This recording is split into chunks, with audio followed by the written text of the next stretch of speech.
So, hi everyone. This is episode number 15 of Caravan of Consciousness, and I've got my good friend Mark Devlin, returning guest, with us today.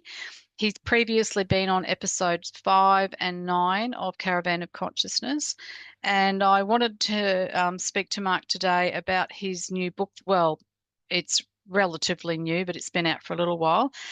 We're recording today on Wednesday, the 13th of August, 2025, and I hope to get this show up in the next day or so. So, welcome, Mark. Welcome back. Hey Amanda, good to be with you again. Yeah, And it's hot here, very hot. We're in a heat wave. I guess you guys are like the opposite of us. You're about to slip into yeah, spring. Yeah. yeah. It's Over been, yonder, not down under, but over yonder, I like to say. hmm yes, it's been cold here, although the last couple of days have not been too bad, but we've had a lot of wind. Like we get the westerly winds come in August, but yeah, we're sort of at the tail end of winter. So, yeah. Sure. Well, I'll swap weather with you because anything over 25 degrees is too much for me. And anything under about 19 degrees is too cold for me. Oh, so we'll meet in the middle. Yeah, yeah. So today we're going to talk, well, probably about a few different things, but I want my viewers who haven't heard about this yet, although you must have been under a rock if you haven't. Mark's latest book, it's the fourth of the musical Truth, what was a trilogy, but this is the fourth edition now, and it's called No One's Dad's a Plumber. So that's a really fetching title. So do you want to explain a little bit about the title and then launch into what inspired you to keep going with the musical Truth um, books? Series, yeah. Yep. It's a deliberately provocative title, and I wanted it to be a conversation starter. And it is because people that don't comprehend what this series is about might see the book and say, what do you mean no one's dad's a plumber? My mate Dave down the road, his dad's a plumber. The point is that when it comes to famous rock musicians and bands and people you've heard of in the public spotlight, you're very hard pressed to find fathers who had regular working class professions like plumber, builder, docker, lorry driver, construction worker, this sort of thing. When I first started out on this research, looking into the true nature of the music industry, its objectives, the agendas it was pushing, I would have expected, in my youthful naivety, to have found family members who came from those sort of backgrounds, especially when it comes to punk bands, heavy metal bands, new wave bands, because they're always pitched as being gritty and down to earth and, regular working class people. But when I delved into the research, I found that that wasn't the case. And I was pretty much set on this path by the work of Dave McGowan, who I've mentioned many times in my talks and my books. He wrote the book Weird Scenes Inside the Canyon. And before that, he actually wrote a book called Program to Kill, where he was proposing that all these serial killers that everyone's heard of, the famous ones, Son of Sam and the Zodiac Killer and all these, actually came out of the CIA's MK Ultra mind control program. So they were government sponsored serial killers from those nice folk that are supposed to be looking after us and representing our interests. And in his next book, Dave proposed that the musicians and the bands that came out of the community known as Laurel Canyon in the Hollywood Hills overlooking Los Angeles in the mid to late 1960s had similar connections to the CIA and its MK Ultra program, but also expressions of the military, the US Navy, the Air Force, the Army, the Pentagon, the Defense Department, different expressions of government, Freemasons, secret society fraternities, and mystery schools like Bohemian Grove and the Century Club, and all these. And again, this is not the sort of background that you would expect musicians to have, particularly when we think about that 60s counterculture period, where it was all about sex, drugs, and rock and roll, the hippie ethos, those sort of times. Those were exactly the sort of artists and bands that you would imagine would be regular working class folk. But McGowan highlighted in his book that this is where we find the most connections into expressions of the military, military intelligence, and the government. And the only conclusion you can come to if you're going to be mature and responsible about it and let go of all your nostalgic attachments to your favorite bands and singers, which is something many people find very difficult to do because of how much invested they are in these people and their music, You just have to conclude that that scene was a military grade operation and it was constructed to help push various social engineering agendas along their way. And if that's the case with one period in one neighborhood in California and one genre, then it's not going to be isolated to just that. Again, if we're going to be mature and responsible about it. And all the research bears this out. So there's a reason why at the end of all my chapters in my Musical Truth book, I've got a whole load of resources and citations, and I show where I've got the information from, the documents, the films in which these comments were made, interviews, obituaries, newspaper articles, lest I be accused of making all this up and pulling it out of my arse, you know? So Yep. the information does check out. And unfortunately, it's not the case that that dynamic was limited to just that scene and just that time frame. So I think I've expanded on McGowan's work, and unfortunately, Dave passed away in 2015. We're just coming up to the 10th anniversary of that, possibly suspicious circumstances, but he left Yep. behind an amazing legacy with his work. And I feel that I've kind of taken the baton from him and taken it much, much further and delved into all kinds of scenes, not just in America, but in Britain and beyond. And I've discovered that that same dynamic is true throughout, that with so many of these household name A-listers, bands, singers, musicians, you find suspect family links, often coming through the fathers. You find fascinating aristocratic, genealogical, ancestral links, usually through the mothers. That's the side of things that brings all the bloodline links. You realize that many of these famous people come from long running generational bloodlines where new generations of these same families are put into prominent influential roles in society. And that's not just in music, that can be in politics, big business, Hollywood, acting, TV, the mainstream media. Basically, in short, anyone you've heard of, any kind of household name with any kind of major prominence, to the point that you can walk down the average high street here in Britain or there in Australia and stop 10 people and say, have you heard of such and such? If you get a 10 out of 10, then that individual has been placed in that position. They've had a facilitated career, which has been granted to them. And often it's as a result of the families they come out of, or if not, it's because they've shown just how much they want the fame and the fortune and just what they're prepared to do in terms of degrading their morals to achieve it. So I realize that's not a particularly uplifting message to start on when we think of music as being all about harmless fun and entertainment. And I'll probably caveat this towards the end by saying that you can still choose to enjoy music if you want to. It pays to be mindful of who these music makers and these producers and these managers really are or likely were, but it doesn't mean you have to stop listening to music. Or stop enjoying Hollywood films and such. I think we owe it to ourselves to arm ourselves with the knowledge of where these people came from and what these institutions were really set up to do. It would be lovely to think that the music industry was set up to enrich our lives and just bring some enjoyment and some escapism to us. That would be fantastic. But unfortunately, again, the truth and the evidence tells a different story. Yeah, absolutely. Yeah.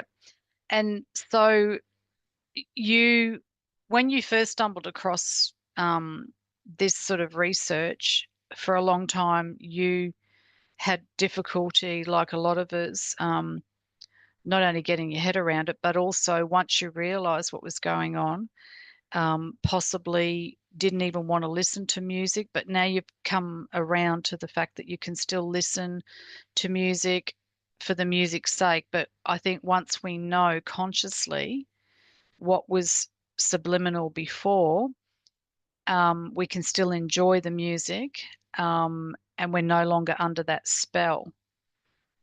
Is that where you're at now with being able to listen to music? And because for a long time, when I started realizing, and I had to throw out all my heroes, I was just about ready to just get rid of all my records, all my CD collection and DVDs and books. I mean, I've got rid of a lot, and especially the books, because I know they're all the Cinderella story and they're not really what happened. You kept your Ozzy albums, right? I did, but I got rid of the Aussie books. Ozzy and Black Sabbath books not long ago, actually, and they'd probably be worth a hell of a lot more now. Well, they would now, yeah. Yeah, but anyway, why would I really want to pass on all that Cinderella story to people anyway? But no, I've sort of got to the stage now where I can start to listen to the music again. So where do you sit with Yeah. that?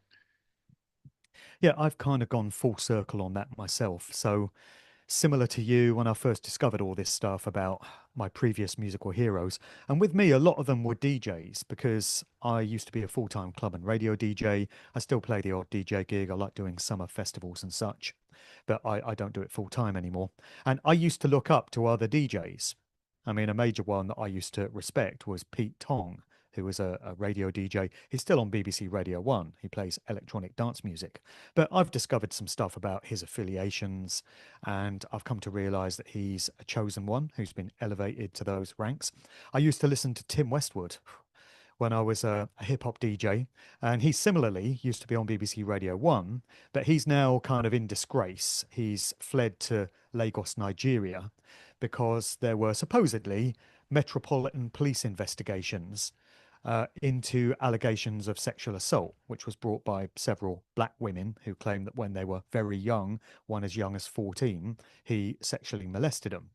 So even though there's supposedly a Metropolitan Police investigation and a BBC investigation into his behaviours, he's been allowed to leave Britain and hide out in Lagos, Nigeria. So it seems no justice is going to be served there. And the only conclusion I can come to is that he's got protection. He's Yep, got protection from on high, probably a Freemason. So yep, I don't respect these DJs anymore. I've had to let them go.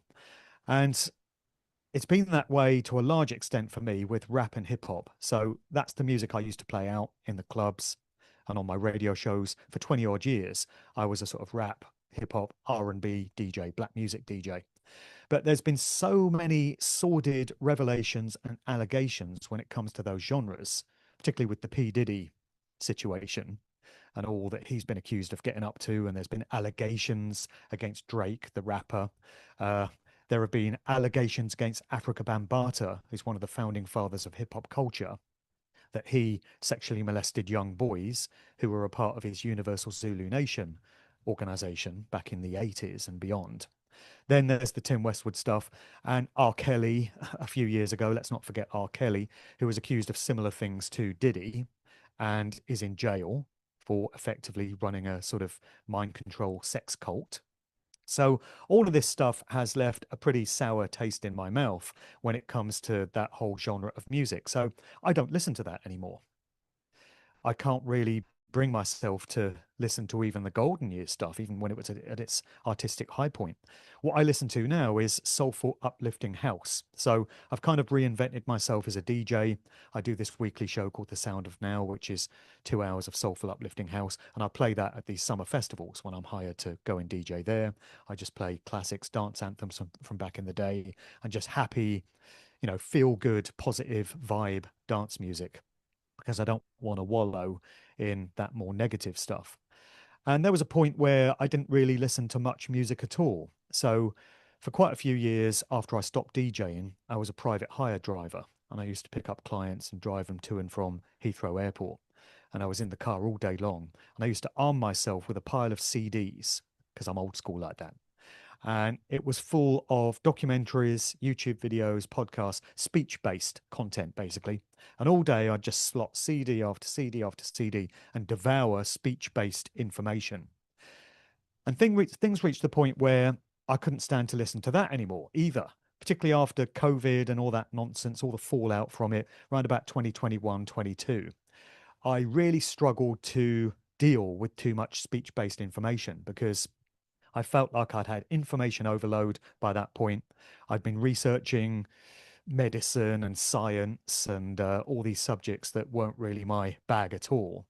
And my head was just going to explode from the pure amount of information there. So I started veering back towards music again.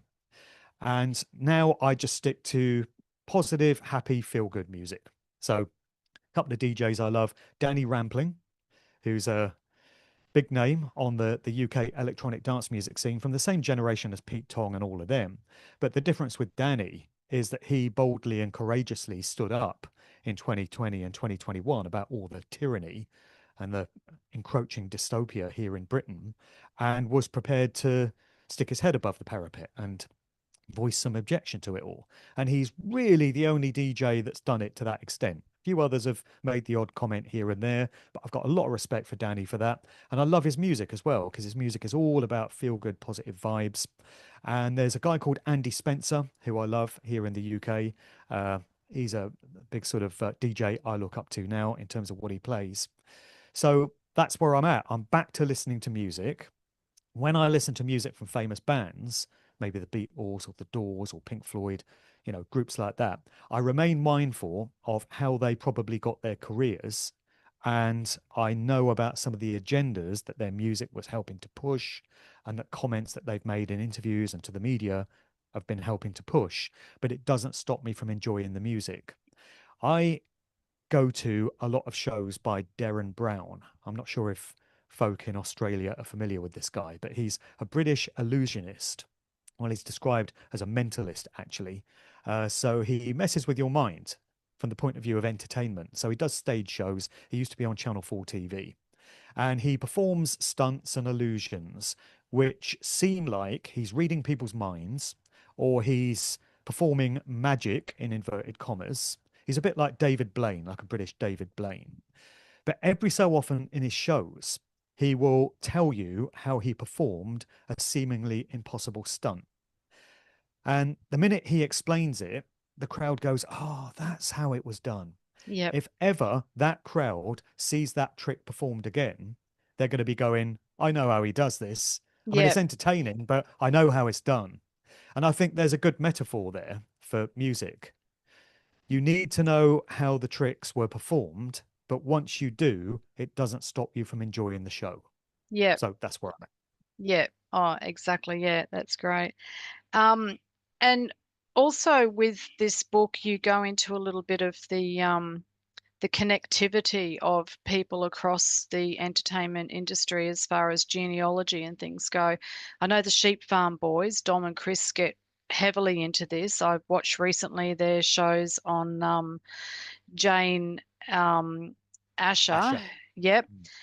Mm. But there does seem to be a thread that runs through these bloodlines. So people that we wouldn't necessarily think were related, we find out are. But it's becoming more mainstream now too, isn't it? Like I've actually seen little clips here and there of the actual, so-called stars now actually coming out in the mainstream and admitting who their relatives are. So do you think that's as a result of people like yourself and the Sheep Farm Boys and other people that have sort of joined these dots? Well, if I may humbly suggest, yes, I do. I think it's because researchers like us, who maybe have taken the baton from each other and inspired each other. So you mentioned Dom and Chris of Sheep Farm. They're doing fantastic work. Well, Dom does. Chris drinks wine, but A man after my uh, own heart. yeah. So Dom has uncovered amazing stuff, and he just seems to have no life. He locks himself away in a darkened basement for 16 hours a day and just researches the genealogy of all these famous people. And he's dug up some incredible stuff. I've quoted him in the new book a few times. I mean, one that was amazing to me was the ancestry of Beyonce. So I met Beyonce in 1998 when Destiny's Child were first launching. And I did an interview with them for radio. They were 16 at the time, and they were lovely girls. They were very charming. And I think this is before they got involved in all this dark occult stuff, which Beyonce clearly has. I mean, many of her shows are openly satanic.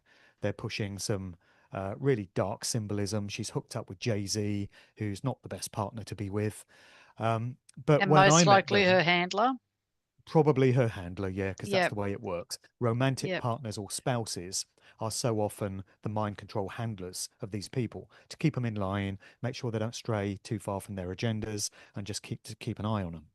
So I met Destiny's Child, and Beyonce was very sweet, and I had no idea that she would become as big as she has. And clearly, she's an important player. And the reason for that will be her bloodline. So Dom uncovered that she's actually descended from a long line of English kings. royals, noblemen. You can go back many generations, but he's joined all the dots and he can present the family tree. And eventually you end up with a woman named Agnes Buyinsi, who was born in, I think it's Louisiana in 1909. And she turns out to be Beyonce's grandmother.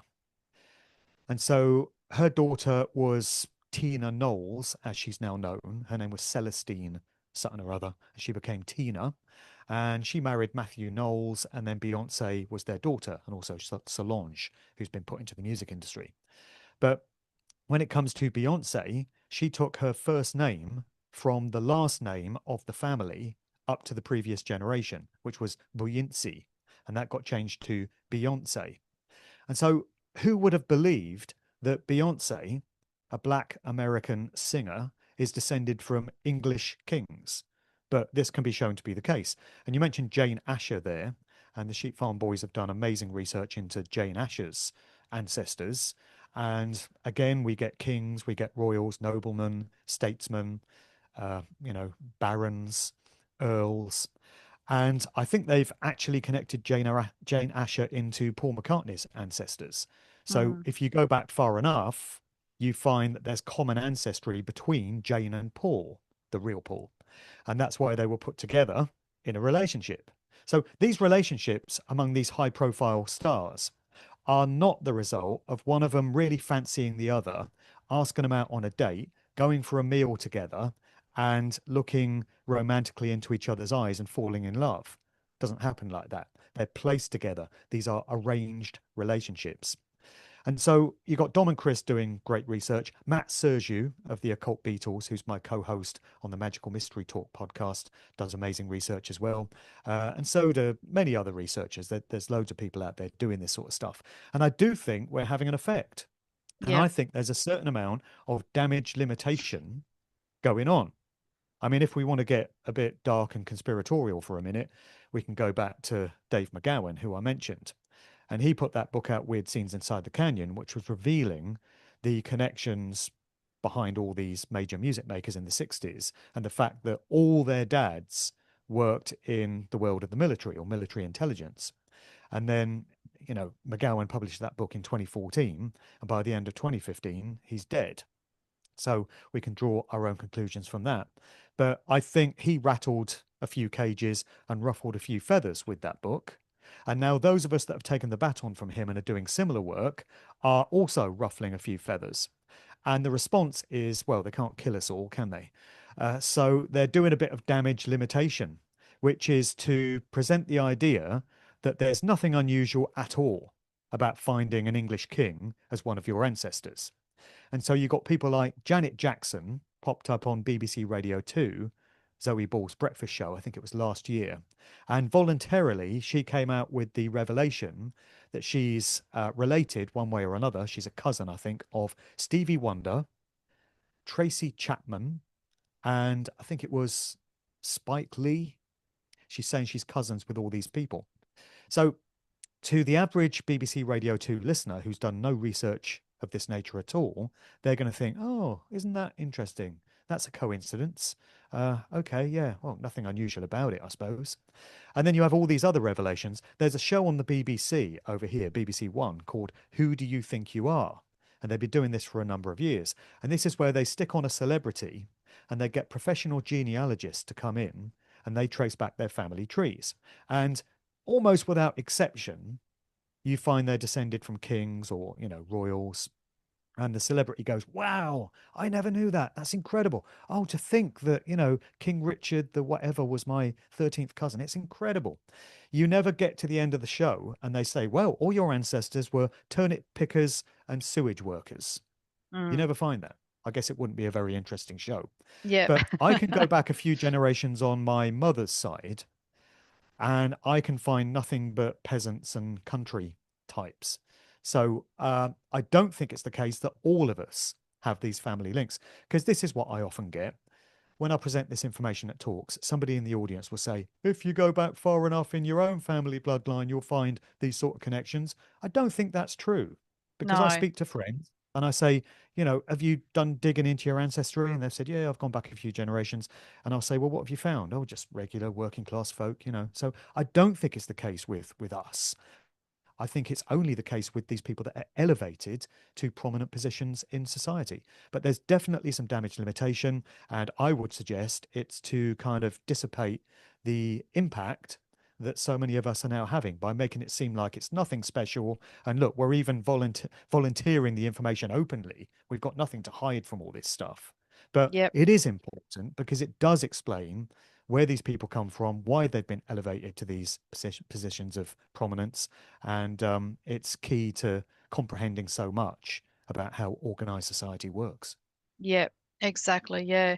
Yeah. Well, my uncle on my dad's side did a lot of our ancestry before he passed away a few years ago.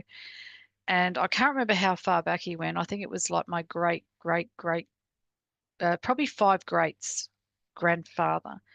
But yeah, they were just all bridge builders, miners, draymen, which I didn't know what it meant at the time, but I've since researched, and they used to take the barrels of beer and alcohol to the pubs and in different county villages and things like that. Yeah, so yeah, but yeah, there was. I don't think there was any yeah monarchs or Cleopatra or Thank God anything for like that, eh? that. Yeah, yeah. So Oh, yeah, bloody Shalmania is the common one. I'm always joking with Dom about this, about how Shalmania must have been constantly at it, because you go back in so many people's bloodlines and you eventually arrive at Shalmania, this French nobleman, whatever he was.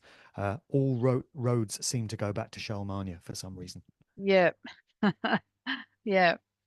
And when you were researching the book, like, do you find now with the internet being as heavily censored as it is it getting harder and harder to do the research and connect the dots, as it was when you first started out doing this?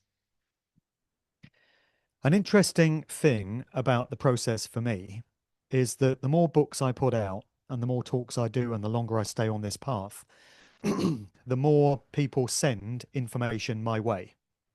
So I've become like a magnet to it. So with a lot of the information in the new book, it's as a result of people emailing me and saying, hey, Mark, you should look at this.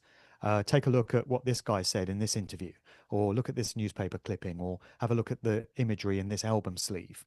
And it's stuff that I wouldn't necessarily have dug up myself, but because they've given me the lead, I then fall down that rabbit hole and do that kind of research. And sometimes people very helpfully send me the links and send me the quotes, and then I can weave those into the book. What I think I'm very good at is aggregating information, Yep. bringing it all together. So there could be lots of disparate threads, and none of it really seems connected at the start, and it's kind of all over the place. And when I first started writing this book, I had a folder on my laptop, and it was all little snippets and tidbits of information, and it was a mess. And it really needed bringing together in a kind of coherent way. You needed to iron out all the discrepancies and look for the overlaps and the connections and present them all in a sensible, coherent sort of way. And I think I'm very good at doing that, presenting the information in an easily digestible way and looking for the common threads. And that's what the process was like with this book. It was very different with the first book, which was written over 10 years ago. So I wrote Musical Truth 1 in 2014 and 15. And it's just coming up on the 10th anniversary. It was published early 2016. And so I was new to the whole process then. And it was 5 years worth of information. I'd been collating information for 5 years up to that point. And it took much longer to weave it all together and make it make sense. And one thing I've noticed is I put all the resources and the citations at the end of the chapters in that first book. And when I go back now to check the links to see if they still work, I would say more links don't work than do. So a lot of the information that was in that first book has been scrubbed, it's been pulled. You can't get that anymore. Yep. So I'm grateful that I was able to put the quotes and put the information and stuff in that book, because otherwise it may have been lost, possibly irretrievably. Yep. So there's definitely a lot of purging that's going on the Yeah. internet. And The a lot of one that come resources that used to be there are not now. Yep, the one that comes to mind for me was the after David Bowie supposedly died, and then Right? there was that interview with can't even remember his name now. Jack Stephen. That's it, yes. Mm. And excuse me, and yeah, that's been almost, completely scrubbed. I think you did you managed to get a screen capture of it and introduced it in one of your talks. Well, But this is what you have to do. When you find the information there, you have to download it straight away. If it's a video file, download it, keep it offline on an external disk so you've always got it. So the David Bowie Jack Stephen interview is very difficult to get now. That's been pretty much scrubbed. And that famous interview with Britney Spears with Diane yep, Sawyer from many years ago, where she breaks down in the middle of the interview and goes into a mind control alter. She dissociates. Very difficult to get that now. That used to be all over the internet. It's now been pulled. So my advice to people when they come across these gems, these nuggets, is download them straight away and keep them because they don't stay up for long. And you can't do research using Google anymore. It's just not reliable. You yep, try and research anything that strays from the mainstream on Google, and it will not direct you anywhere of any value.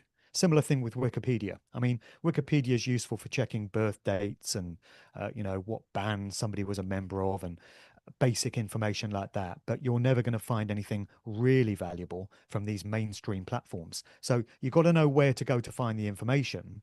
But thankfully, there's a lot of people out there now, call them citizen researchers, if you will, who are looking at this sort of stuff off their own backs, and they're graciously sending a lot of their findings to researchers like me and Dom and Chris and Matt Sergiu so that we can follow up and add it to the research we've already done and join a few more dots so that the picture becomes even bigger. And that process is only going to continue. And I think, going back to our previous comment, we're becoming a bit of a threat to the mainstream narrative in terms of who these people are. And they want to kind of put a lid on the box and prevent too many revelations from getting out there. yep, yep, absolutely. And so with you traveling around and doing your talks and things like that you've done, do you think more and more people are, becoming aware of the nefarious nature of the entertainment and music industries? Like, are more people sort of open to this idea, or is there still a lot of people pushing back and going, "Oh no, not my band or not my, um, you know, s- TV, idol or whatever?" Like, Yeah, maybe that should be the title of the next book. Oh no, not my band.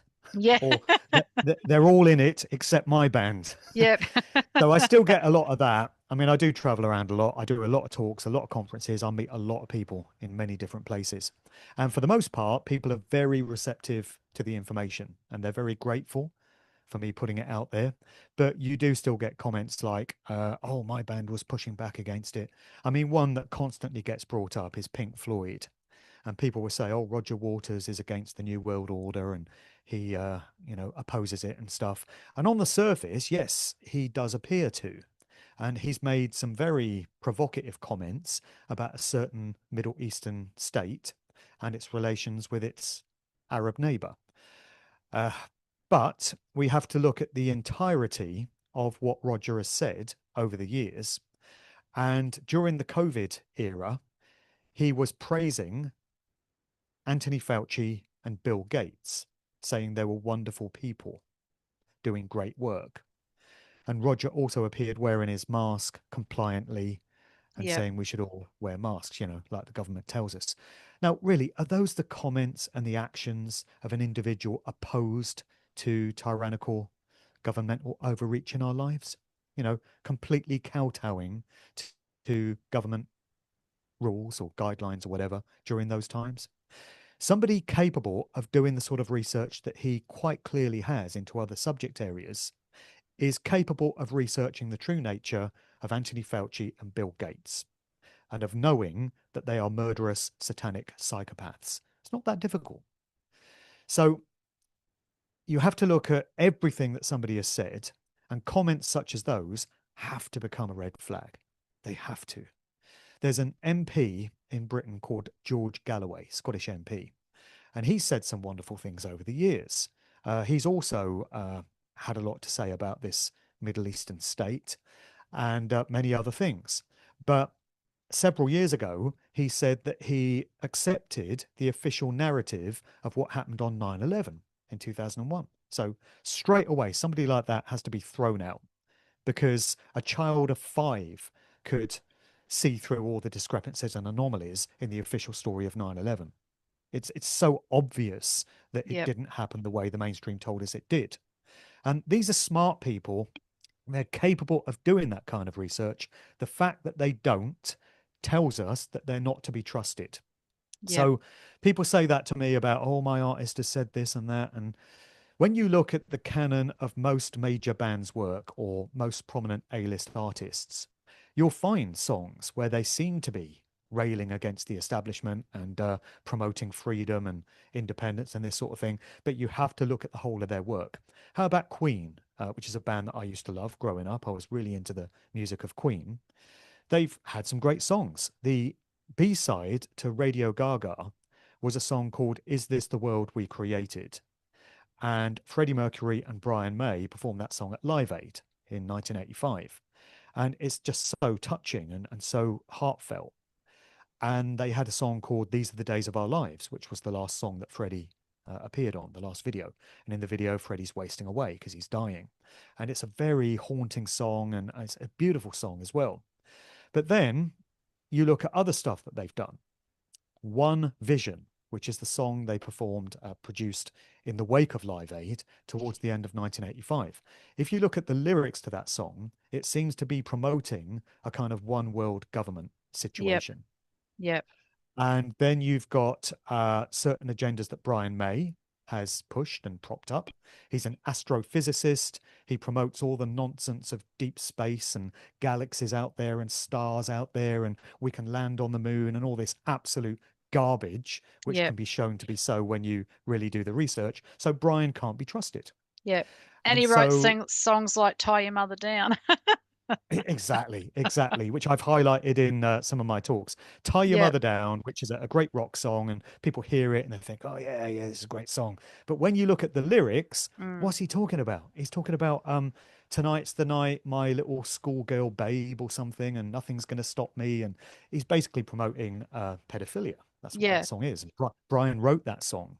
Yep. And so with Queen, I have to reluctantly confess that this is a group that was utterly controlled and they were doing the bidding of the real controllers of organized society. And I can still enjoy their music, again, going back to what we were talking about earlier, but I now know who they were. Yeah. And yeah, great songs. By all means, continue to enjoy them, but be aware that Queen were not heroes. They Yeah. weren't.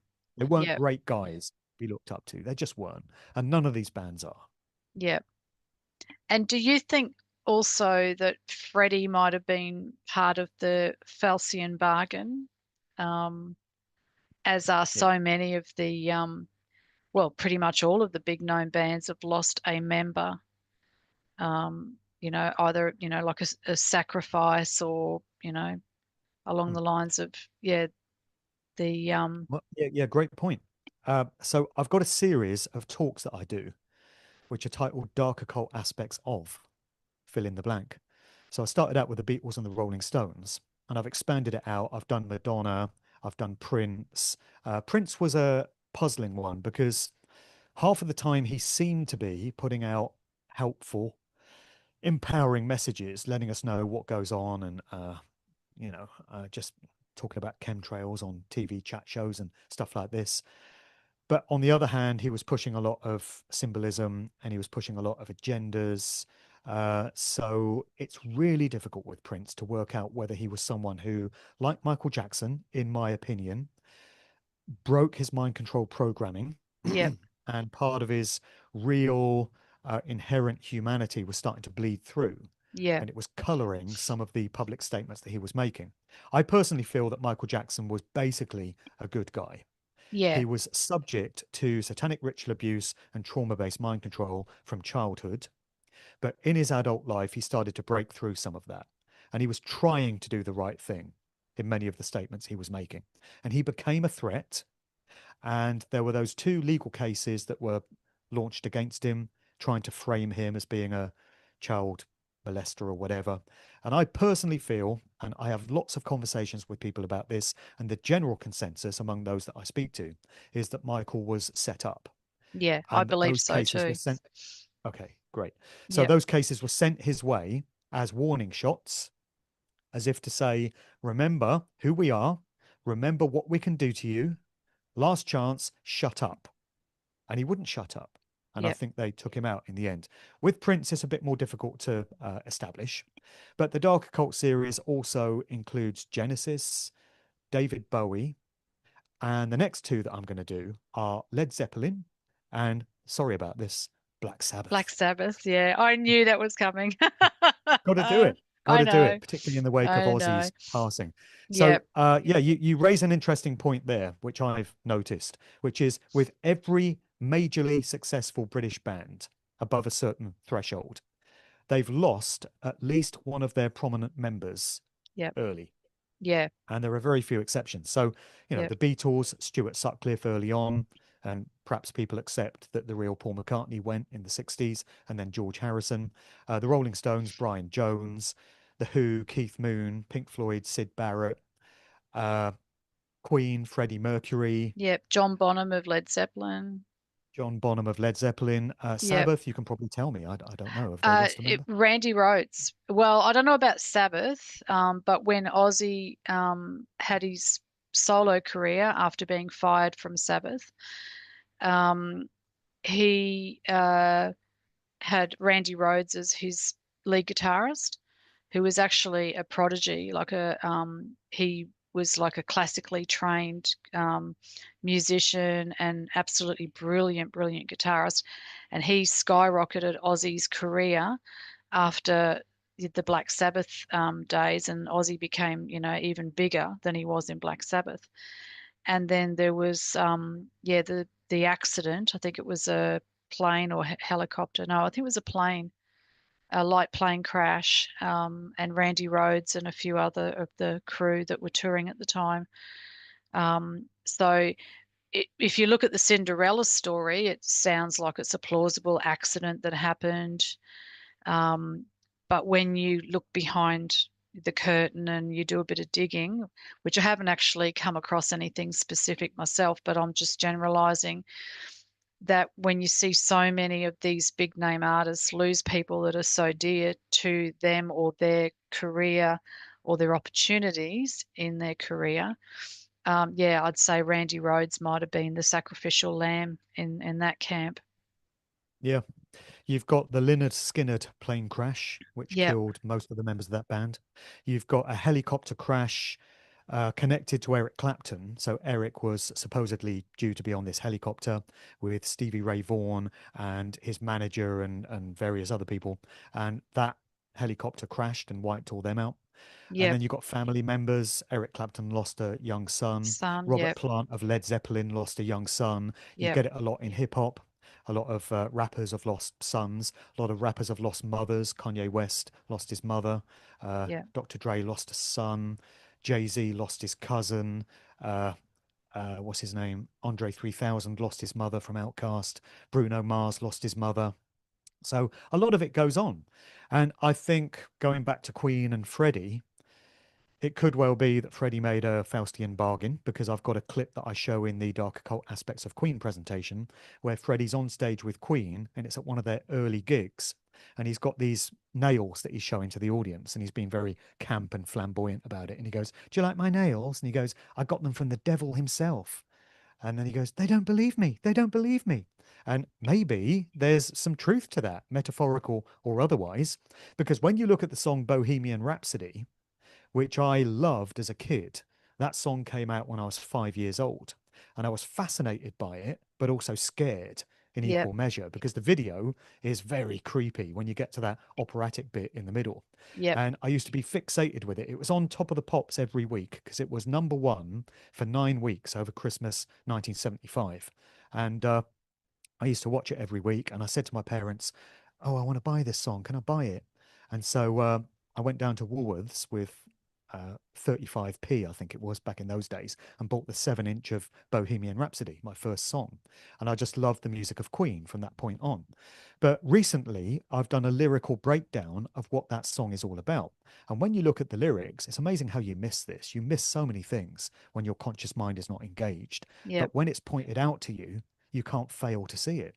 That song is about Freddie making a deal, a Faustian bargain Yep. with the devil, metaphorically, in exchange for fame and fortune. And the middle bit, the operatic bit, where you've got these choirs, is the forces of good and the forces of evil. So it's like angels and demons in the spirit realm arguing, battling over who is going to get Freddie's soul.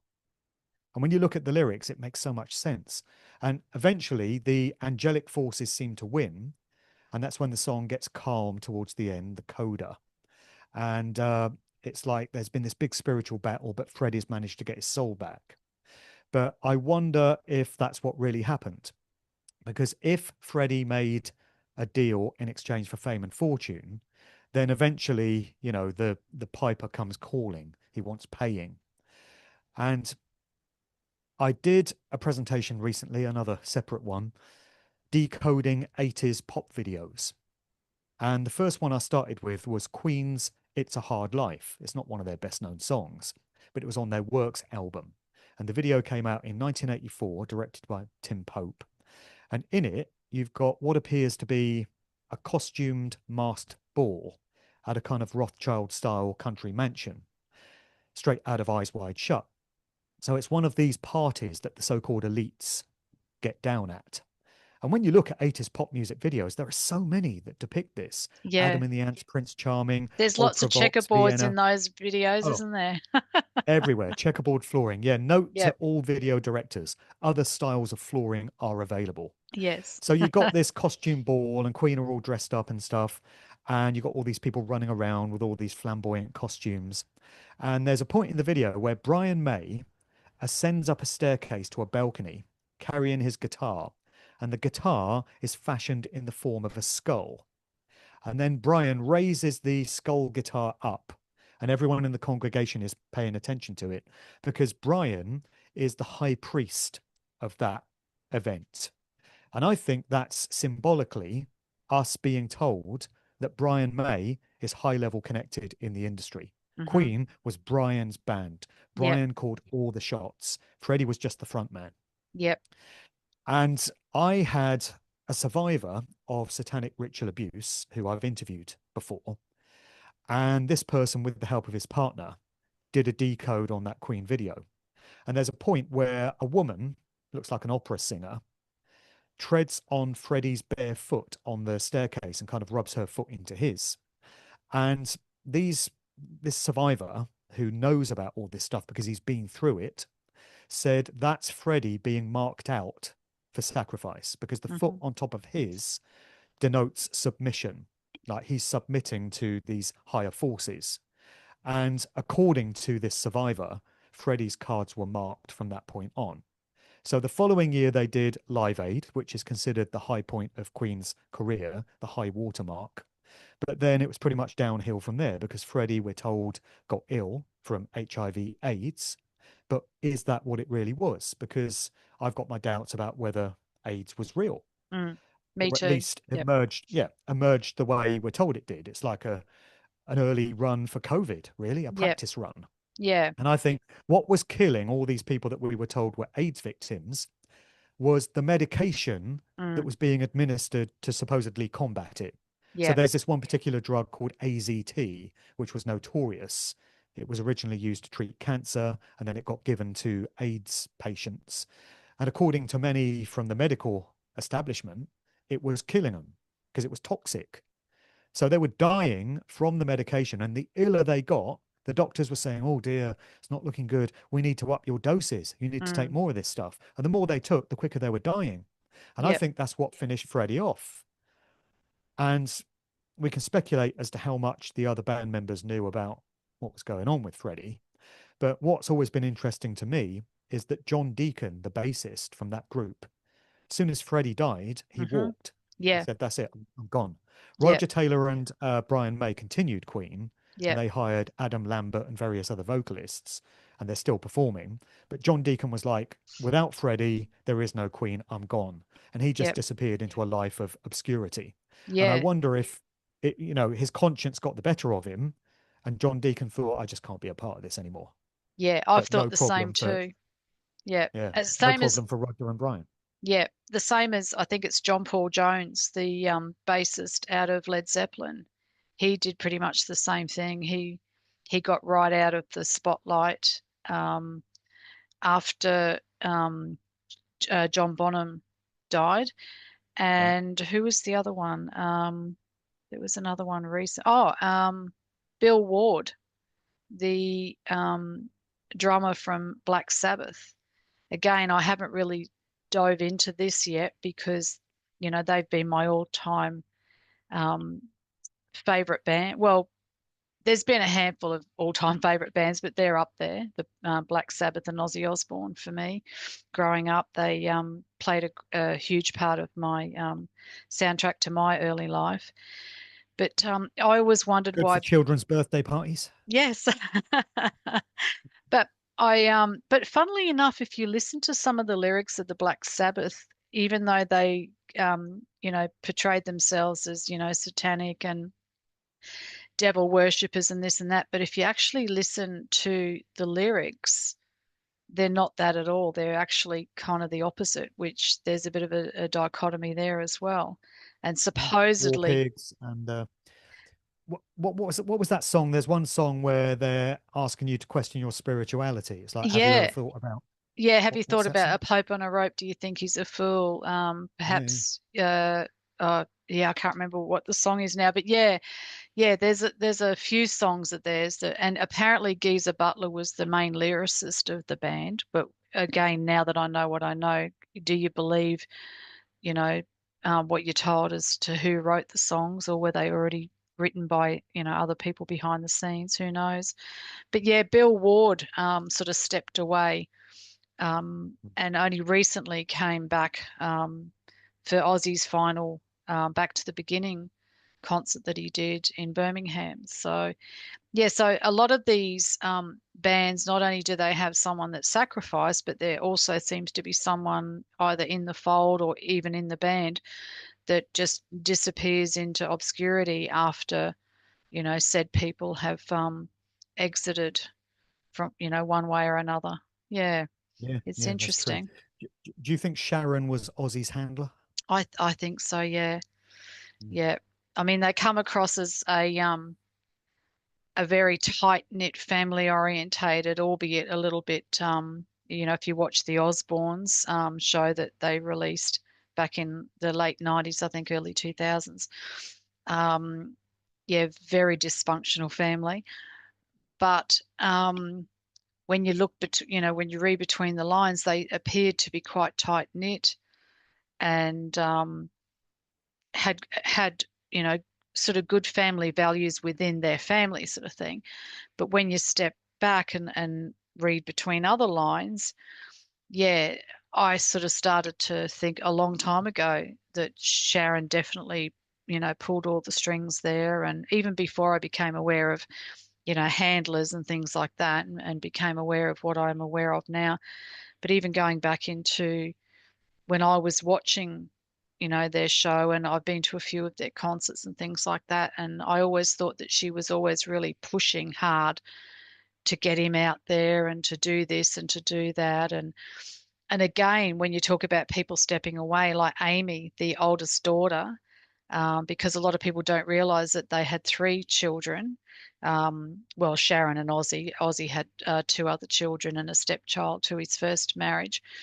But in the Osbournes, there was only Kelly and Jack, but they actually have an older daughter, Amy, who wanted absolutely nothing to do with the show and has forged her own little career in music, but it's more on the independent line. She didn't want to be under the umbrella of the Osbournes, and she's done it more as an indie artist. So, yeah, so Mm. there's a whole lot of stuff there to really unpack.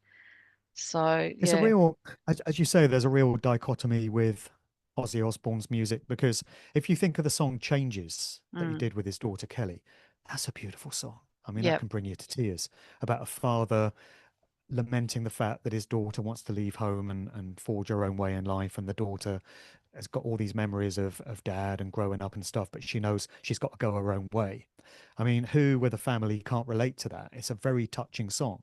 Yep. And that was And a as you say, remake a lot, because he did that song before him and Kelly did it. That was a second bite of the cherry there, but he released changes on one of his solo records. I can't remember which one it was, but yeah, right.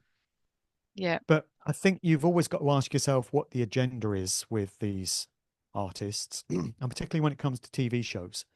So with the Osbournes, you've said that they seem to be a tight-knit family and they seem to, all get on with each other and stuff behind the scenes. But on the show, they're portrayed as dysfunctional and all over the place.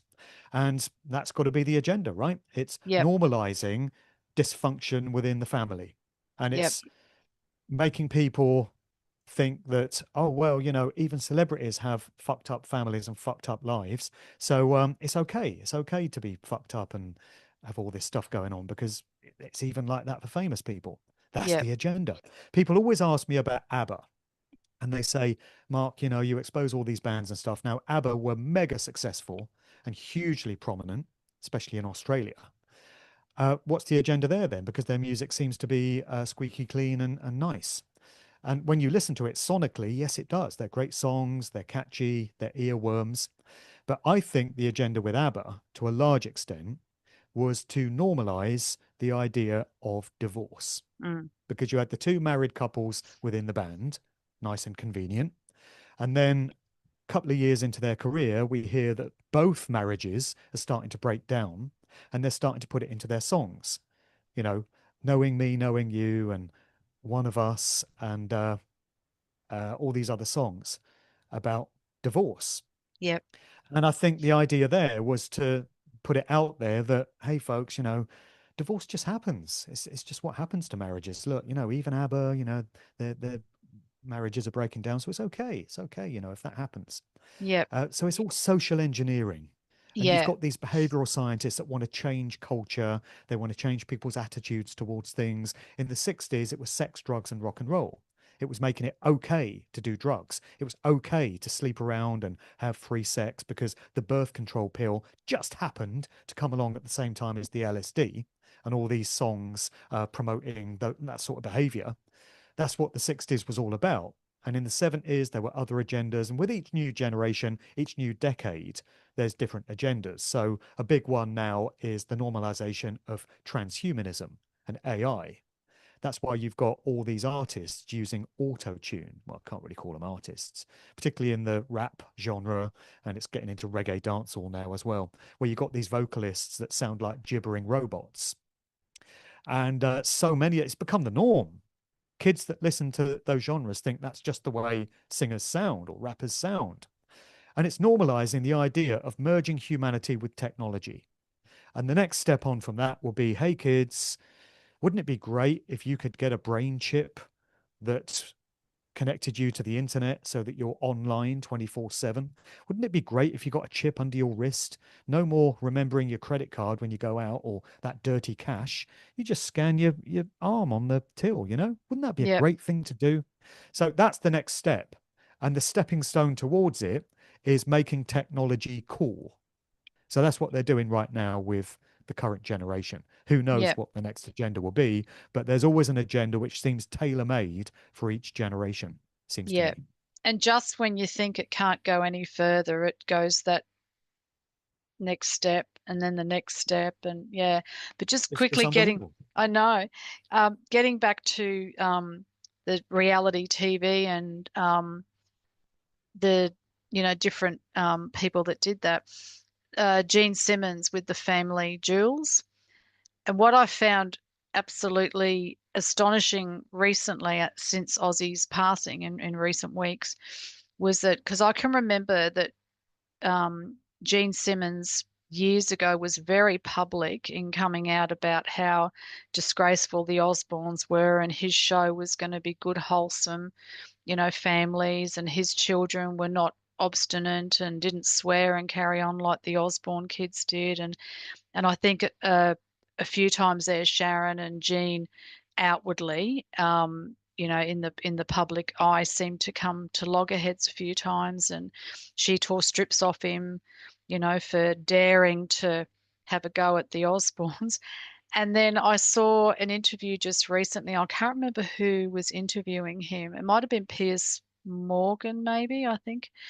And he couldn't speak highly enough of the Osbournes and what they did for TV with the Osbournes, because they were the first reality TV show, and how, they were such a wholesome family behind the scenes and blah, blah, blah. And he's just done a complete backflip. I mean, I guess we can all do that when someone's passed away and you're like, you look at the better side of people, and you don't want to bang on about all their shortcomings. But because he was just so vocal years ago about, these Osbournes and how bad they are, as role models, and now he's done a complete, 180. It was just amusing to watch that. Well, I suspect a lot of that is scripted.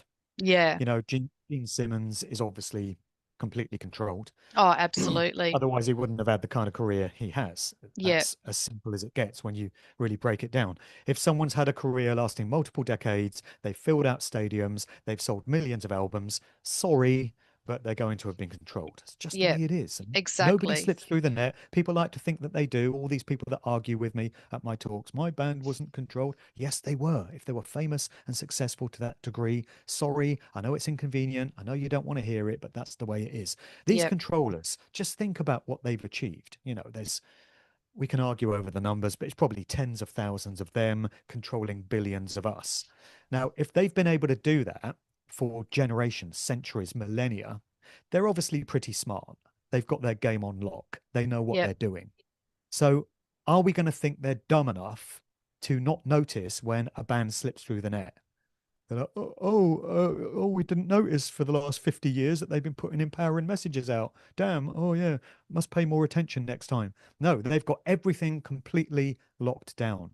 And when it comes to Piers Moron, uh, he just says what he's told to say by his handlers. Yep. I mean, I can't imagine what that's like, that kind of life where um, you are instructed what to say and what agendas to push when you get on television. You can't think for yourself. You've got to please your bosses.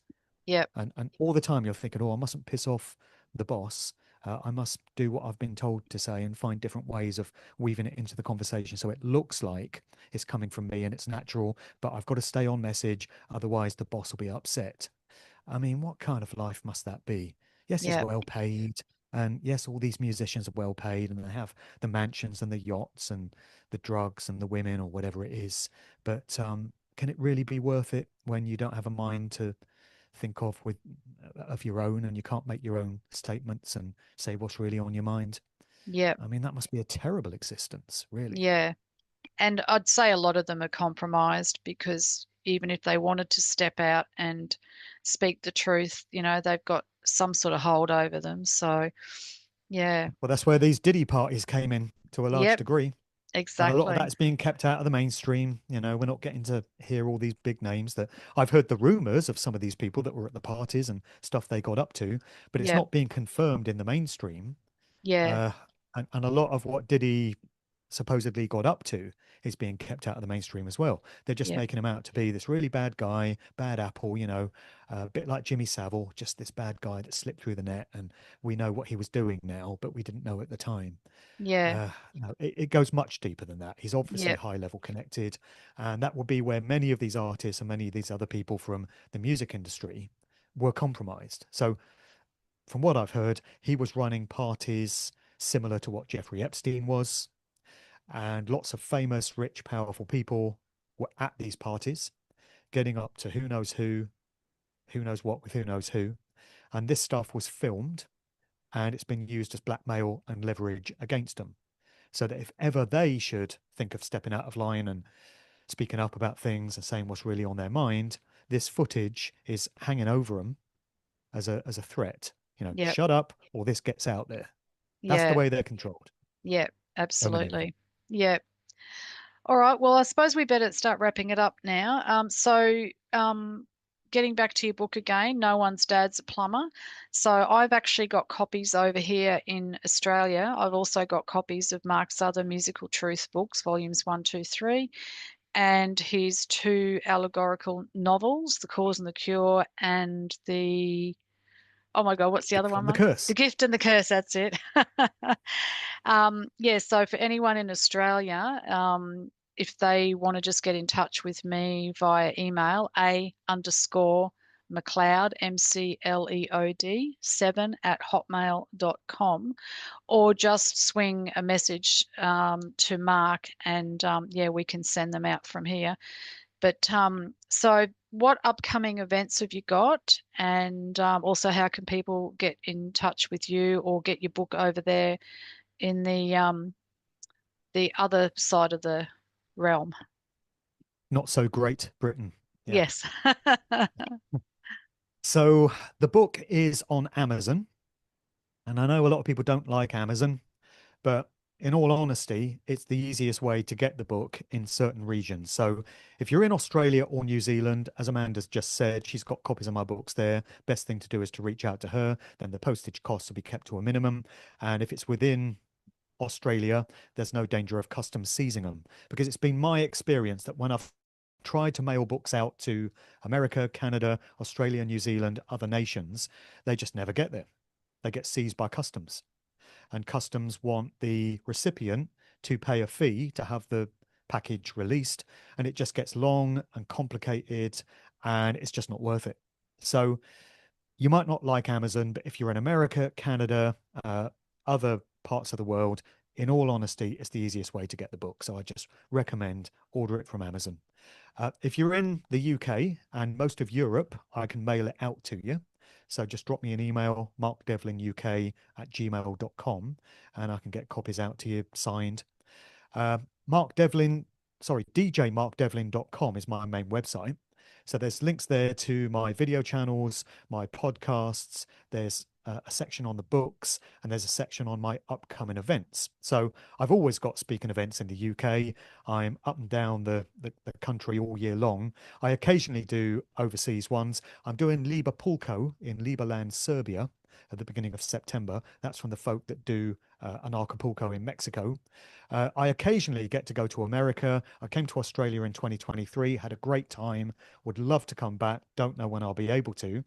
But yeah, that's it in terms of gigs. In terms of books, the next book that I'm going to write is going to be the completion of that trilogy of novels.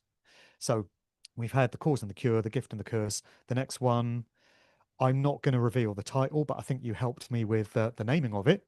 Yep. So that is going to be the completion of the trilogy, and that one's going to be set in 2020. It's a bit of a slow year for news, 2020, really, wasn't it? Not much Yeah, going it on. was. Yeah. I can't remember what Yeah, happened then. It's all yeah, a blur. yeah. And Yeah. then the next book after that is going to be all about the stuff that I've been discussing on my God Talks series, so called, which Yep. is me questioning the true nature of this reality and what force or entity might have created it, who we are, where we come from, what we're doing here, and what might lie beyond, these physical bodies. So, pretty deep, complex subject. It's one that I've been exploring in my videos of late, and I definitely think there's a book in that. So that will be probably 3 or 4 years down the line, but I definitely intend to do a book on that. So yeah, that's what I've got going on at the moment. Yep. And djmarkdevlin.com is the best place to keep tabs on everything. Yep. That's great. All right. Well, thanks again, Mark, for coming on the Caravan of Consciousness podcast. No And worries. like I said, I'll get this out as soon as I can in the next day or two. So thanks everyone for tuning in again, and I'll catch you next time. Cheers. Ciao, everyone.